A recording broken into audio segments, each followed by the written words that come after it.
Morning guys, excited na po ba ang lahat for our SLC o Spiritual Leadership Conference this day, March 4 hanggang March 7 or 6.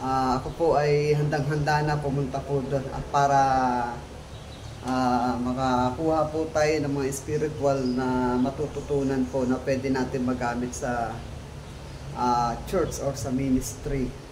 So, unang araw po ng ating pong pagpunta ron, ang tabayanan nyo lamang po at ako po ay magbibigay ng mga update regarding po sa SLC. So, sa mga kapatiran, please pray for the victory of that conference. No? So, marami po mga kapasturan, mga co-workers po natin, ang tiyak na dadalo ron.